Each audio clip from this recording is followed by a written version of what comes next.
Hi there. I was just, having fun with the music.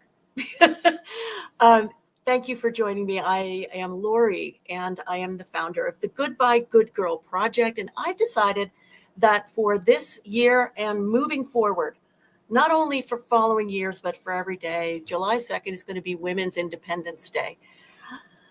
Wow, our country's going through here in the US is going through just so much. I know we're not the only country in the world having problems, but boy, are we really in the spotlight around this stuff.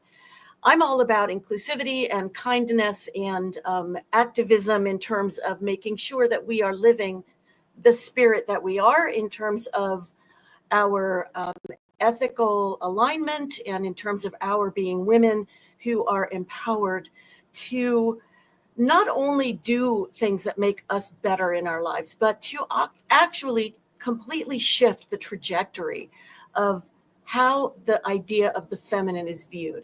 I was really shifted in this about 15 years ago when a movie came out, a little 45-minute documentary, which is so impactful. I can't stop talking about it to this day. It's called Killing Us Softly 4, the number 4, Killing Us Softly 4, by the amazing Jean Kilbourne, who in the 60s was a model. And she then realized as she started to collect images from magazines that the ways that women are seen is so pervasive that it's actually subconscious. It's actually been programmed in us. Now, I've come to a place in my life where I have come to understand that we can actually shift the impact of this. This is incredibly exciting and incredibly important because when we all look at the outside world, we go, this is just the way it is. Like men are just like toxic men. There's divine men, but there's the toxic men and the toxic masculine, which is what I talk about a lot. The toxic masculine is out there. It is people who talk down to you. It is people who will abuse you. It is mindsets that are not in alignment with treating you well or respecting you. And one of the things that we are not aware of as women is how much we have installed the inner terrorist. And that is an alarming realization when we have that realization. And I'm going to show you a little clip of Killing Us Softly 4 here. But it's not as alarming when I tell you that I know how you can shift this inner terrorist. I can tell you that it is through the feminine. It is through an alignment with and a mastery of the shifting of your emotion by just 1%. This is not having to do the equivalent of like brain surgery or going into more, let me see what's wrong that happened in my past. We've done that work. A lot of us have already done that work. And we're like, why am I still not free? And that's a very, very potent question. In fact, I urge you to continue to ask potent questions because they will lead you to keep looking until you find the answers that are real for you. Authenticity is not just a buzzword. It is something that when you really understand that your authenticity is aligned with your higher emotional settings, it is aligned with who you feel you truly are, you can start to move into being that person that you have said to yourself, I know that's who I'm meant to be, right? Okay, now I'm going to show you something from Killing Us Softly 4. I have to admit that I did not plan out when I would stop it. So at some point I will stop it. It won't be very, very long, but I think this might be eye-opening for some of you. So let's check this out. And I hope you can hear it because I certainly did not check to be sure. This is my first time back on StreamYard in a very long time. And let's see, here we go. Let's see if it shows up. For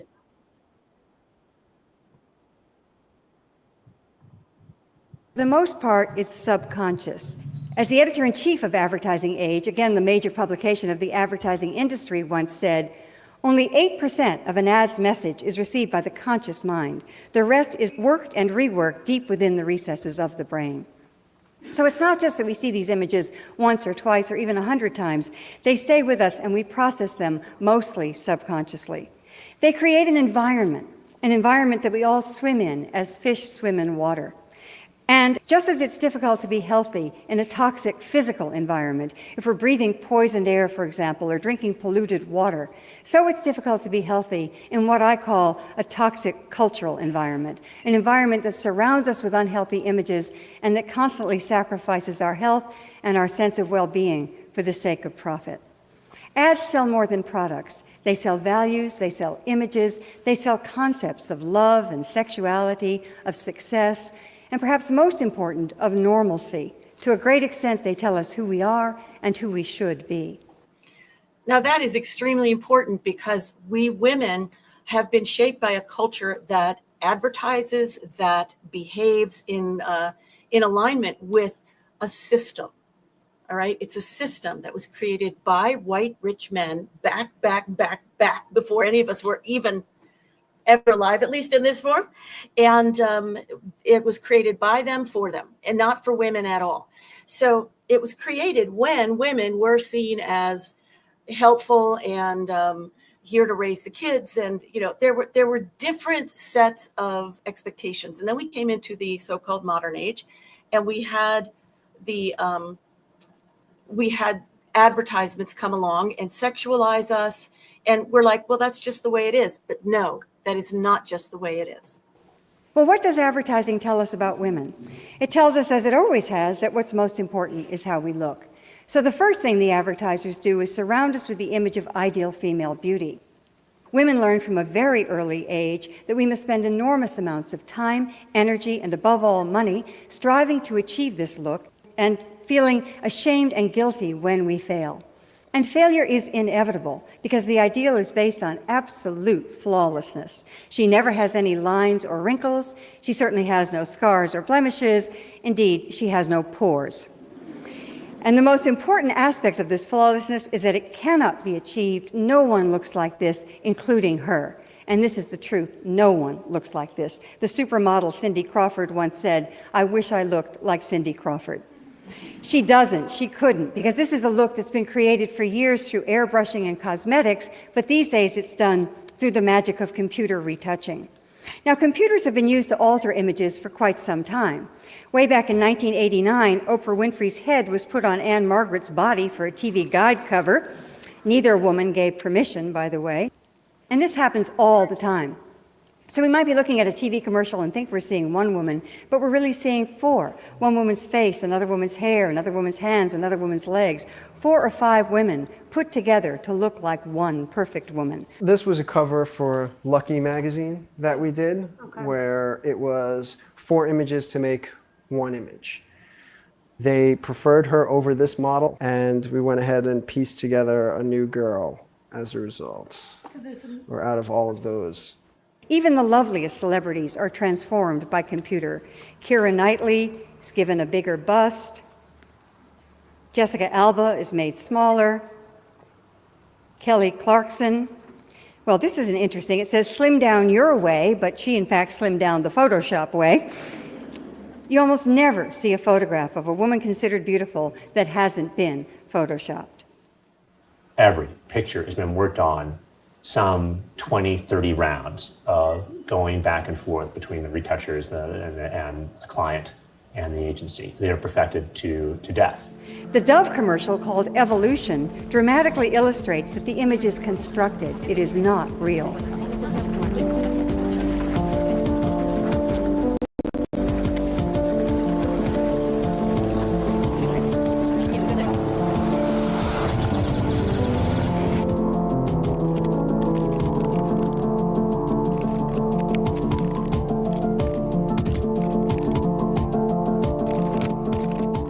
So the image isn't real, it's artificial, it's constructed, but real women and girls measure ourselves against this image every single day. Now, what I want to say to you about this is I sure know that I did. I measured myself throughout my early years by this, like constantly. I would walk down the street and I would literally look at these things on the street and I would say, God, Lori, you're just such a loser. You know, you need to lose weight. You're not pretty enough. You're not tall enough. Like whatever it was I could beat the crap out of myself about, I would do it. And I'm not alone in this. This is what the desired effect is. I can't talk, the desired impact. And that is because they want you to buy the stuff that they're offering. They want you to go, I can look like that, or I can at least say that I'm trying if I buy this stuff. And that's not good enough for us, right? And I realized when I watched this movie back in 2010, which is when it came out, when I watched it, really set a big part of my psyche free, because all of this time I'd been working like mad on trying to heal myself, going into what are my issues, what trauma came up in the past that made me crazy, like what can I do, how can I fix me? And it was all about fixing me. I didn't even have a clue in the world at that point that the feminine was just missing. Like, you're looking at women and you're going, no, the feminine's not missing. Okay. So when I watched this thing, I went, oh my God, I realized that this is not about me. This is not my issues. This is programming. This is just social programming. And I can change that. Who knows how yet? It took me some time.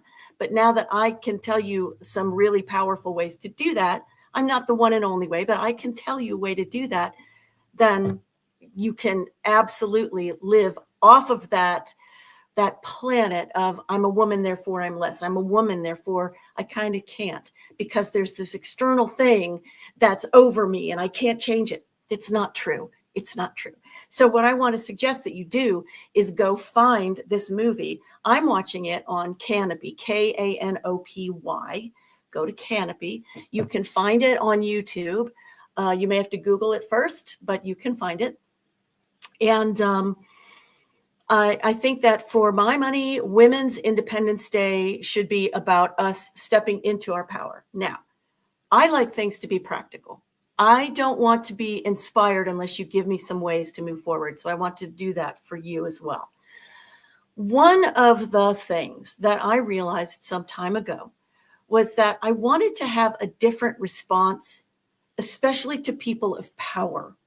I wanted to move towards my vision of me standing in my power while talking to people. And I didn't necessarily know what that would look like in terms of what would I say. But I knew the most important thing, which is how would that feel? And to me, that would feel, I imagined that would feel clear. I would be very, very clear. I would feel that sense of I'm not confused. You're not throwing me off of what I have to say and what I believe in, but I know where I'm standing. I know who I am, and I know what I think and believe. Not in a sense of being rigid, but having identified those parts of me, those places within me that say, this is who I have chosen to be, and I'm open to transformation. That's real power. That is seriously transformational power, because the only time you give up or give up some part of that is when you're expanding it. So you're not really giving it up, right? It's amazing. What you want to start doing is what I started doing. I mean, this is one thing you can do, is you can begin to have conversations either in your head or on paper or on your phone, on video or audio, whatever it is. You're going to play two parts. You're going to play your part and the part of somebody that you have had trouble with and that you are going to have another conversation with, and you're dreading it. You're just like, what am I going to do about this? Okay. So the conversation that you're going to have, you start to have it. And let's say you are going to have this conversation with your father, who tends to make you feel like, I can't deal. So what you're going to do is you're going to talk to your father about, I'm moving out. I don't know. I don't know why I'm taking it to sort of the younger version, but I'll go with it because I trust my intuition. So you're going to say to your dad, Dad, I have something to tell you. And I know you're not going to like it. And I know it's going to be hard to hear, but I am going to be moving out. And then you imagine what your dad would say and you write that down. I'm just going to go with writing, just because writing slows us down, which is really good. It allows our brain to process, and it allows the intuition to come in through the brain. So it's very, very helpful. So then you write what your father would say. So let's say it's something very negative that you can't deal with. And so you imagine that your father is saying, why the hell would you do that? You know you can't make it on your own. So the reason that you've thought that is not only because that's probably what he will say, because you've heard that before. You're not just making things up out of whole cloth. You know his vibration. You know what he's likely to say. And so you're writing that down, but it's not only because it's what he's likely to say. It's because there's some place within you that agrees, that has been programmed to agree with that. So now you get to argue for yourself. Now you get to tell yourself why that's actually untrue. That means you're going to have to stretch within yourself to get to that place where you know within you that it's not true. So let's say your belief is that, or your feeling is that I'm really not sure how I'm going to do this. I'm not sure. I'm just having faith that I'm going to figure it out. So you have that thing of, I do have faith that I'm going to figure it out, but you also have, I don't really, it's not a very strong faith. How am I going to get to that? And you're going to talk yourself into it by recognizing truths about you and truths that you know. So let's imagine your father's there going, why the hell would you move out? You're never going to make it on your own. And there's some part of you that is agreeing with him. And that's what makes stuff like that hurt. When you don't have some part of yourself agreeing with it or being in energetic alignment with it, it doesn't bother you. So instead of going, no, I don't feel that. I don't feel that. Just sitting alone with yourself, you can say, there is some part of me that is agreeing with that. And I want to get out of it. I want to get out of that. I'm not willing to go into the whole, like, what was the trauma that started this? That is not important at this moment. What's important at this moment is, what is that? What is that feeling? That feeling is self-doubt. That feeling is, I'm afraid of the unknown. I don't know what I'm going to do. I don't know what's going to come. I don't know what's going to happen. So if that's the case, then you're going to say, look, let me think of other times when I could have said the same thing, but I did figure it out. This is just a next level of that. Let me think about what was another time that I didn't know what was going to happen, but I took it on anyway. And then find that thing. Now, if you can't find that thing, you're going to go to the next place that is another strength place. What you're looking to do rather, is go from strength to strength. That's what you're looking to do. You want to find the strengths within yourself that already exist, because you know what they do. They do. You are an insanely strong person.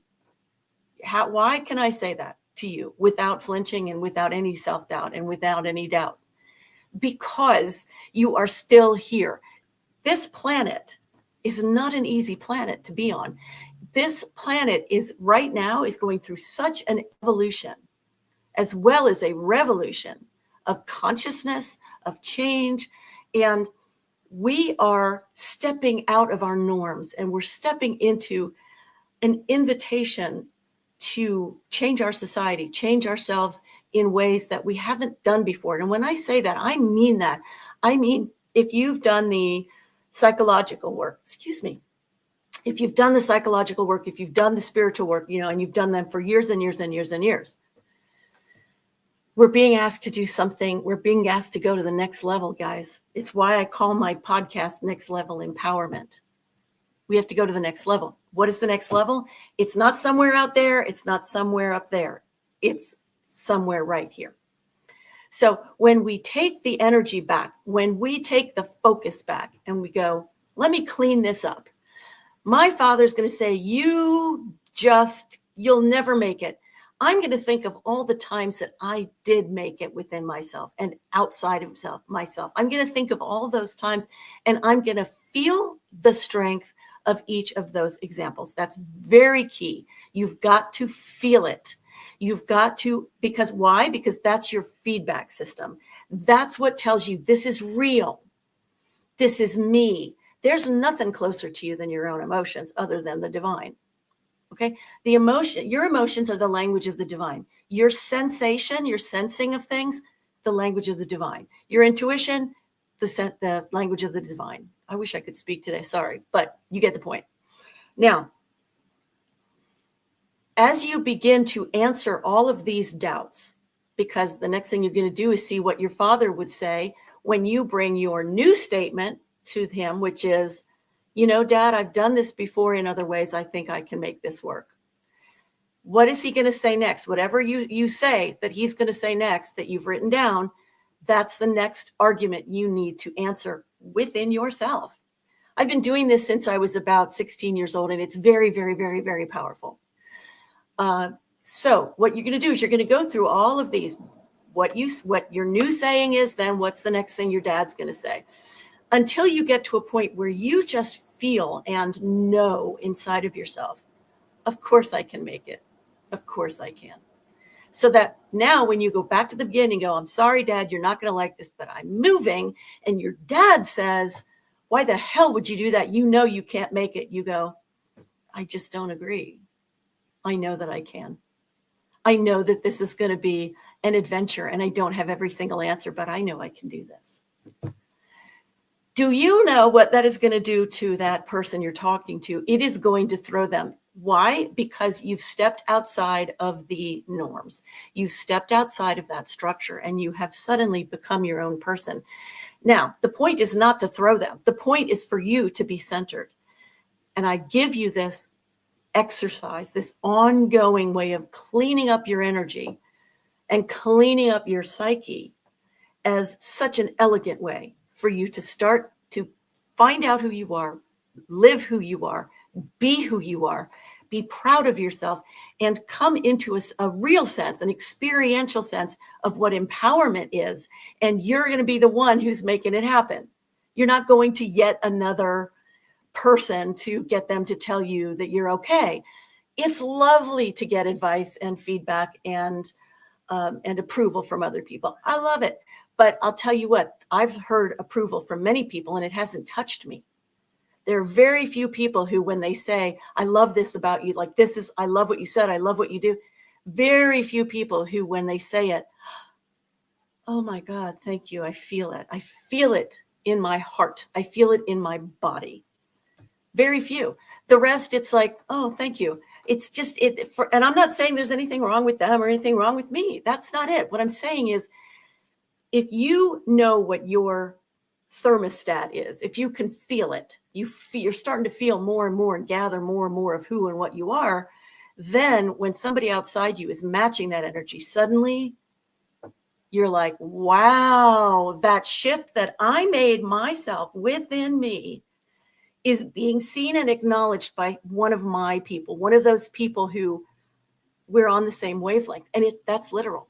It's actually literal. Vibrationally, your nervous systems are aligned. And that's what is meant by there's no distance between us. We're all one. That's for my money, what is meant by that. So as we begin to take on this practice of bringing ourselves back to us, taking the practices that I'm going to teach you, that I can teach you, and I've just taught you one of them, to show up in our world with a real honoring of the feminine, of emotion, intuition, inclusivity, caring, love, like the things that make that feminine part of you come alive. The more we begin to break that chain of this systemic idea that women are less than, and we more importantly, even because this is where the external chains will be broken, is because we're breaking them with ourselves. We are letting that internal terrorist know, I'm sorry, babe, I'm done. And I'm not even sorry. Sorry, not sorry. I'm done, right? So that's why I am deeming this July 2nd, Happy Women's Independence Day. We are absolutely we're making a shift right now. And if you would like to come to a free course on, it's next Tuesday at 7 p.m. Eastern Standard Time. What I'll do is I will go put that in the comments. I don't have it handy, and I don't want to make you wait since this is live, but I will put it in. It's a free thing. It's on Facebook in a group of entrepreneurial women with an amazing woman. God, she and I, we are that same people. Like, we are vibrationally aligned. Her name is Ginny, Jini, and her group is called WEN. women entrepreneurs. So go find that. It's amazing. And come and begin your jailbreak. Begin it now. It really is not another round of what was my wounding. That is very important work. The wounding work, the trauma work, incredibly important work. Oh my God, you've got to acknowledge so much around that. But the next step that is always waiting for you is getting past the trauma and getting into your healed state now and now and now, getting into that generous present moment of who you truly are and practicing being your true expanded self. And as you experience it, you begin to reflect it, you begin to live it, you begin to not have to argue for it anymore. You just are that. It's transformational. It is absolutely everything that we need to be and do. It's how we grow. The old age, which has now ended, is to sort of pay our way forward. It's sort of to do the cause and effect thing. But now it is the co-creation thing of vibrationally, emotionally, experientially, having a knowledge and a knowing and a feeling sense that is our internal feedback system, which tells us, oh my God, I'm taking back my sovereignty, to becoming truly, truly empowered women who no longer subscribe to those rules, those ideas that we're less than in any way whatsoever. Okay. The workshop, again, it's on the 24th of June. It is at 7 to 8:30 p.m. Eastern Standard Time. And let me see, you do have to register for it. So like I said, I'll put it in there. It's called Goodbye Good Girl, which is the name of my company, the Goodbye Good Girl Project. But it's called Goodbye Good Girl, Let Your Light Shine. Because my work is to help entrepreneurial women and women of leadership of any kind show up, get visible, get vocal, and do it with joy and with might and with sovereignty. And that's that. I will put everything in the comments once I get out of here. And thank you so much for watching. Love and Moxie.